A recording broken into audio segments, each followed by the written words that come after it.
हमारी जो डिजिटल जिंदगी है ना, वो एक किले की तरह है। लेकिन मजे की बात यह है कि इस किले पर लगातार हमले हो रहे हैं। हर क्लिक, हर कनेक्शन के साथ एक रिस्क जुड़ा है।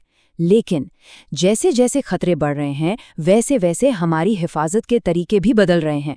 तो आज हम यही देखने वाले हैं कि हमारे इस डिजिटल किले पर हमले हो कैसे रहे हैं और इसे बचाने के लिए कौन-कौन से नए मजबूत कवच तैयार किए जा रहे हैं। चलिए, एक ऐसे सवाल से शुरू करते हैं जो सीधे सीधे हम सब की सुरक्षा से जुड़ा है। हम में से कई लोगों के घरों में, ऑफिस में सीसीटीवी कैमरे लगे हैं, पर कभी सोचा है कि क्या ये वाकई हमारी निगरानी कर रहे हैं या इनके जरिए कोई और हम पर नजर रख रहा है? यकीन मानिए, सही टूल्स और थोड़ी सी जानकारी के साथ इन्हें हैक करना बहुत बहुत आसान हो सकता है। तो ये होता कैसे है? हैकिंग का जो प्रोसेस है वो असल में बड़ा सीधा है। हैकर्स सबसे पहले नेटवर्क स्कैन करके कैमरे का आईपी एड्रेस ढूंढते हैं। फिर वो पोर्ट स्कैन करके ये देखते हैं कि कोई कमजोरी, कोई खुला दरवाजा है या नहीं, जैसे कि पोर्ट 554 जो वीडियो स्ट्रीमिंग के लिए होता है। और फिर आता है सबसे बड़ा और सबसे आसान रास्ता, डिफ़ॉल्ट पासवर्ड। बहुत से लोग कैमरा लगाने के बाद कंपनी का दिया हुआ एडमिन और पासवर्ड कभी बदलते ही नहीं, और बस हैकर को यहीं से सीधी एंट्री मिल जाती है। कैमरों की हैकिंग तो बस एक पहलू है। अब बात करते हैं उस बड़े जाल की जो हमारे फोन के जरिए हमारी फाइनेंशियल और पर्सनल जानकारी को निशाना बनाता है। ये डिजिटल फ्रॉड का एक ऐसा मकर जाल है जो हर तरफ फैला हुआ है। देखिए, ये जो धोखेबाज हैं, ये दो ही चीज़ों पर खेलते हैं। एक है डर और दूसरा है लालच। या तो वो आपको फ़ोन करके डराएंगे कि हम डिपार्टमेंट ऑफ टेलीकॉम से बोल रहे हैं और आपका नंबर बंद होने वाला है, या फिर वो आपको जल्दी से पैसा डबल करने का लालच देकर किसी नकली इन्वेस्टमेंट ग्रुप में फंसाने की कोशिश करेंगे। ये सारे तरीके सिर्फ इमोशन से खिलने पर टिके हैं। अब ये समस्या कितनी बड़ी है, इसका अंदाज़ा इस नंबर से लगाइए, 41 लाख। जी हाँ, धोखाधड़ी की शिकायतों के आधार पर अब तक 41 लाख से ज़्यादा मोबाइल नंबर ब्लॉक किए जा चुके हैं। ये कोई छोटी मोटी बात नहीं है, ये एक बहुत बड़े ऑर्गेनाइज्ड क्राइम नेटवर्क की तरफ इशारा करता है। तो एक तरफ हैं डिफ़ॉल्ट पासवर्ड वाले कैमरे, दूसरी तरफ हैं चालाक धोखेबाज। तो सवाल ये उठता है कि इन लगातार बढ़ते डिजिटल हमलों के सामने क्या हमारे पुराने ताले और चाबियां काफ़ी हैं, या फिर हमें एक ऐसे कवच की ज़रूरत है जिसे तोड़ा ही ना जा सके? और इसका जवाब छिपा है भविष्य की टेक्नोलॉजी में। चलिए बात करते हैं भारत के नेशनल क्वांटम मिशन की। ये एक ऐसा ज़बरदस्त और फ्यूचरिस्टिक सॉल्यूशन है जिसका मकसद एक ऐसा कम्युनिकेशन नेटवर्क बनाना है जो फंडामेंटली सिक्योर हो, मतलब जिसे हैक करना लगभग नामुमकिन हो। तो नॉर्मल और क्वांटम कम्युनिकेशन में फ़र्क क्या है? देखिए, पुराने तरीके में कोई आपकी जानकारी की कॉपी बना सकता है और आपको पता भी नहीं चलेगा। लेकिन क्वांटम कम्युनिकेशन में डेटा को फोटॉन यानी प्रकाश के कणों पर भेजा जाता है, और फिजिक्स का नियम ये कहता है कि अगर कोई इसे बीच में देखने की कोशिश भी करेगा तो उन कणों की हालत बदल जाएगी, मतलब चोरी की कोशिश करते ही अलार्म बज जाएगा। इस टेक्नोलॉजी का जो दिल है वो है क्वांटम की डिस्ट्रीब्यूशन या QKD।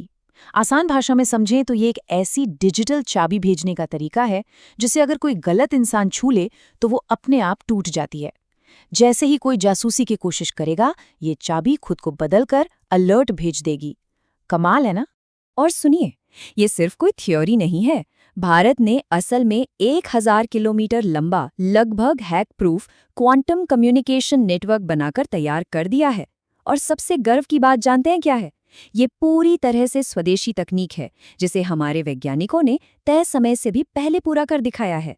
चलिए, अब भविष्य के इस क्वांटम नेटवर्क से वापस आज की ज़रूरतों पर आते हैं, क्योंकि टेक्नोलॉजी के साथ साथ हमारे रोज़मर्रा के डिजिटल लेन देन को सेफ बनाने के लिए भी कुछ बहुत ज़रूरी और प्रैक्टिकल नियम लागू किए जा रहे हैं। रिजर्व बैंक ऑफ इंडिया यानी RBI डिजिटल पेमेंट्स के लिए नए सिक्योरिटी रूल्स ला रहा है जो 2026 से लागू होंगे। ये हमारे ऑनलाइन पेमेंट करने के तरीके को बदल देंगे और इसमें सिक्योरिटी की एक और मजबूत लेयर जोड़ देंगे। मतलब अब सिर्फ पिन या SMS वाले OTP से काम नहीं चलेगा, उसके अलावा एक और वेरिफिकेशन की ज़रूरत पड़ेगी। ये आपका फिंगरप्रिंट हो सकता है, चेहरे की पहचान हो सकती है, या फिर आपके फ़ोन की लोकेशन और डिवाइस का वेरिफिकेशन भी हो सकता है। इसे कहते हैं मल्टी फैक्टर ऑथेंटिकेशन, जो धोखाधड़ी को बहुत मुश्किल बना देगा। और तकनीक के साथ साथ सरकार भी आम लोगों को इस लड़ाई में शामिल कर रही है। संचार साथी पोर्टल एक ऐसा ही जबरदस्त टूल है। यहाँ कोई भी किसी भी संदिग्ध कॉल या मैसेज की रिपोर्ट कर सकता है और ये भी चेक कर सकता है कि कहीं उसके नाम पर कोई फर्जी सिम तो एक्टिव नहीं है। ये एक बहुत ज़रूरी कदम है। तो देखिए, पूरी तस्वीर कैसे जुड़ रही है। एक तरफ क्वांटम टेक्नोलॉजी जैसा भविष्य का कवच है, दूसरी तरफ आरबीआई के नए नियम और संचार साथी जैसे आज के हथियार। ये सब मिलकर एक मल्टी लेयर्ड डिफेंस सिस्टम बना रहे हैं जो हमारे डिजिटल किले को महफूज रखने के लिए ही डिज़ाइन किया गया है। लेकिन कोई भी टेक्नोलॉजी अपने आप में 100% फूल प्रूफ नहीं होती। आखिर में सुरक्षा की सबसे मजबूत कड़ी हम खुद होते हैं।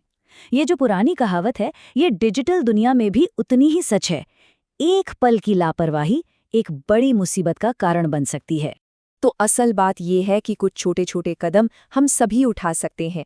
अपने डिवाइस के डिफ़ॉल्ट पासवर्ड बदलना, संदिग्ध कॉल्स की रिपोर्ट करना, किसी भी अनजान कॉल पर अपनी फाइनेंशियल जानकारी न देना और सिक्योरिटी के जो नए तरीके आ रहे हैं उन्हें अपनाना। हमारी ये छोटी छोटी आदतें मिलकर एक बहुत बड़ा फ़र्क पैदा कर सकती हैं। और ये हमें आज के आखिरी सवाल पर लाता है। हम अपने डिजिटल किले को क्वांटम दीवारों और तकनीकी तालों से कितना भी मजबूत क्यों न कर लें, क्या उसकी असली चाबी हमेशा हमारी अपनी जागरूकता और हमारी अपनी सतर्कता ही नहीं रहेगी? इस पर सोचना बहुत ज़रूरी है।